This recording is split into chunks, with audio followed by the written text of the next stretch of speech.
എടാ ഇതേമാതിരിയൊക്കെ ചെറിയ കുട്ടികളൊക്കെ നമ്മളെ അടുത്ത് വന്ന് എന്തെങ്കിലും ആവശ്യങ്ങൾ പറയുമ്പോൾ അത് നിറവേറ്റി കൊടുക്കണേ. അത് നിറവേറ്റി കൊടുക്കണം. നമുക്ക് പടച്ചോമ്പാത്ത് നിന്ന് വേറെ വകുപ്പിൽ ആ പൈസ വരും.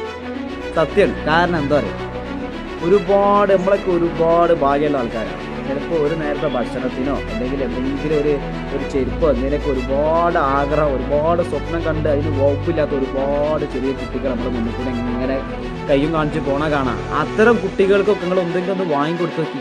അത് പടച്ചോൻ ഭാഗത്ത് കൂടി വേറെ വകുപ്പിൽ നമുക്ക് അതിന് ഡബിൾ മടങ്ങ് പൈസ നമുക്ക് വേറെ വരും. അവർക്ക് വരുന്ന ഒരു സന്തോഷം പൊന്നാറ് മക്കളെ അതൊന്നും പറഞ്ഞറിയിക്കാൻ കേട്ടോ. അപ്പോൾ ഇതേമാതിരി എന്തെങ്കിലും വാങ്ങിക്കൊടുക്കുന്ന എത്ര ആൾക്കാരുണ്ട് ഒന്ന് കമൻറ്റ് ചെയ്യട്ടോ.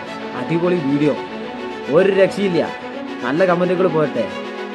നമ്മളിൽ ഉള്ളത് കൊണ്ട് മറ്റൊരാൾക്ക് സഹായിക്കുമ്പോൾ നമുക്ക് ദൈവം മറുവശത്തിൽ കൂടി വേറെ വകുപ്പിൽ അതിൻ്റെ ഡബിൾ മടങ്ങ് തരും. അതങ്ങനെ തന്നെയാണ്, അങ്ങനെ തന്നെ കിട്ടലുള്ളൂ. ഇങ്ങനെ സഹായിക്കണ പോലെ ദൈവം വേറെ രീതിയിൽ നമ്മളെ നല്ല നിലയിലെത്തും. അതങ്ങനെയാണ്. അപ്പോൾ മാക്സിമം ഇത്തരത്തിലുള്ള ചെറിയ പാവപ്പെട്ട കുട്ടികളൊക്കെ ആരെങ്കിലും നമ്മുടെ മുന്നിൽ വരുമ്പോൾ നമ്മളൊക്കെ കൊണ്ട് കഴിയുന്നത് എന്താണ് അത് വാങ്ങിക്കൊടുക്കും. ഒരു രക്ഷയില്ല കേട്ടോ. അടിപൊളി വീഡിയോ. നമ്മളങ്ങനെ ആദ്യമായിട്ട് കാണുന്നെങ്കിൽ ഒന്ന് സപ്പോർട്ട് ചെയ്യും.